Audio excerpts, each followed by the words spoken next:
Everybody loves Pokemon. Well, except maybe your parents, having had to listen to all your Pika Pika this and Charmander Char that. But hey, you're a kid, so you love the hell out of those adorable monstrosities. And if you've grown up with Pokemon for the past 2 decades, you've probably always wanted there to be a Pokemon fighting game. Well, now there is. Pokken Tournament has arrived, and you can pummel and throw and break Pokébones right at Ground Zero. But the real question is it good? Or is it not so good? Pokken Tournament, while published by Nintendo, is made by Namco, the developers of the recent Smash Bros. For 3DS and Wii U, and also notorious for their Tekken series of fighting games. And if you've ever played Tekken, you should feel right at home. Sort of. Kind of. Ish. You see, in Tekken, players generally fight on a 2D plane. They can move around an opposing character via dodging, rolling, special moves, and the like, but are mostly moving back and forth from the opponent. In Pokken Tournament, it's a bit different, as you'll quickly learn in the 1 hour long or so tutorial the game throws at you.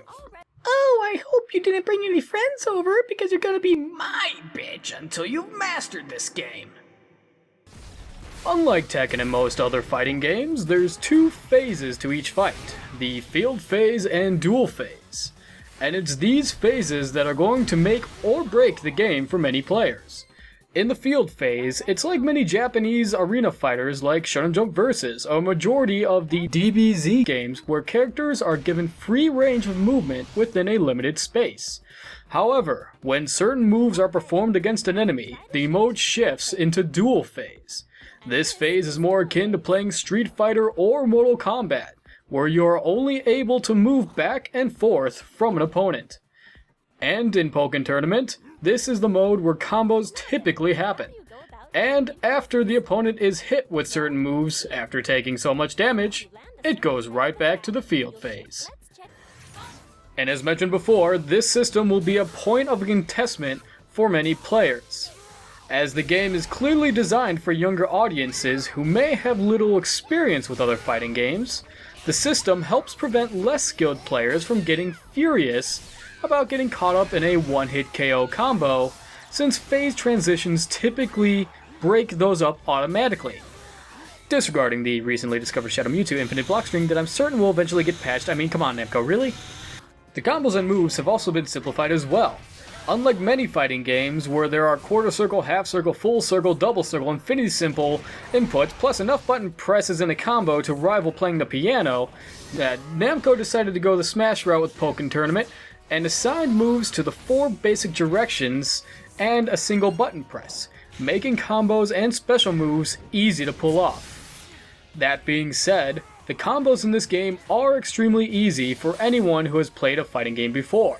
And due to the game's insane damage scaling, there is little reason to perform long and flashy combos, as they either end up doing less damage than easier ones, or they will phase shift the opponent. For example, I like to use Machamp. He's the 4-armed Goro of badassery in this game. With a single special attack, I can do 230 damage. Bam! Well, that's a lot of damage. Now, I'm going to use a combo I love to use because it looks awesome. 189. 193 if I use the powered up chop at the end. Or this awesome combo for measly 162 damage. Not worth it. These combos can be great in some situations, but there's little reason to use them as a punish for an opponent when a single special will do that and much more. There's also no high or low block in the game, so mixing up jump-ins and low attacks doesn't really do much. This game instead relies on a rock, paper, scissors mechanic. Attacks beat throws, throws beat counters, and counters beat attacks. There are exceptions to the rule, mostly based on start frames and whatnot, but that is the general pillar the fight system is based on.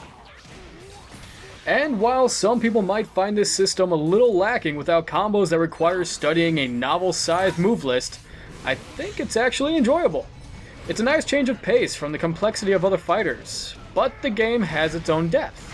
Anticipating which kind of move to use so as to trump your opponent and gain the upper hand has yet to wear off on me yet. Each character is also able to make use of the system to their own unique benefit. Machamp, as you've seen, is all about using moves for raw power and max damage. Sceptile and Weevil work on using traps to catch an opponent off guard, and characters like Chandelure and Gardevoir are all about zoning the opponent with ranged attacks. And even though some Pokemon have similar general styles, they play differently from one another. Even the two Pikachus and the two Mewtwo's.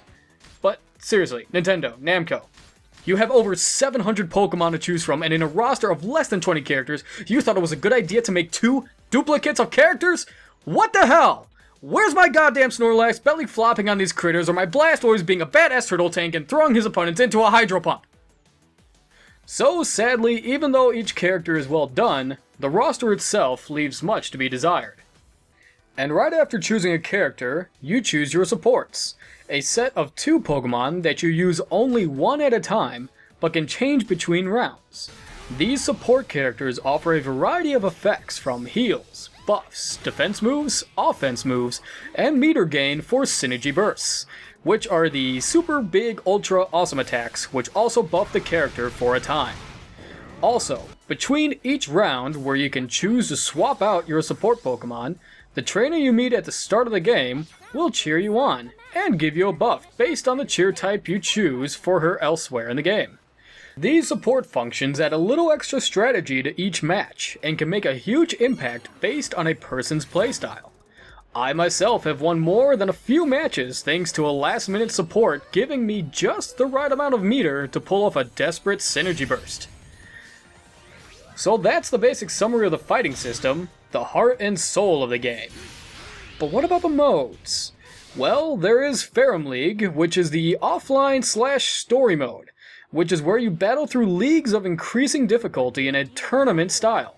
The story that accompanies this mode, though, isn't anything spectacular, and if you've ever seen any of the movies or played any of the other Pokemon games, you pretty much know how it goes. Oh my god, a legendary Pokemon is going crazy. That's awful! Will punching it in the face while talking about friendship fix it? Yeah, pretty much. Friendship punches! Then you of course have your standard practice mode. Single battles against a CPU of your choosing, local battles for the friends you wish you had over, and online mode. And to be honest, the online mode is one of the best ones I've experienced to date. Matches take literally less than 5 seconds to get into, and the lag is now barely noticeable. I say now, because upon release, the online mode suffered horrendously from 2 to 3 second lag. But it looks like Namco fixed the issue, so hooray for them. Here's a banana sticker, Namco. You earned it, buddy. And then, there's an assortment of extra stuff, such as avatar customization. I myself made a nice old Gram who likes tea and cookies, and will not hesitate to send out her Machamp to pummel your delightful Pokemon that loved you into a pile of flesh and throw it in your face just because you wouldn't give her your seat on the subway back home that one day. There's also titles. Yay, titles! So, all in all, is it fun? Yes! Yes, it is very fun. I have been enjoying myself quite thoroughly. However, I would not be surprised if some people didn't care for it. Pokemon itself does not appeal to everyone, and most people that it appeals to are the ones that grew up with it. So anybody outside of that generation may not care for it. As well as many veteran fighting game fans may dislike it for its lack of complex combos, arena style, and small roster. But if you can overlook all that, or if it doesn't matter to you, then pick up this game, choose your favorite Pokemon, and go fight your way to the top of the Pokken Tournament.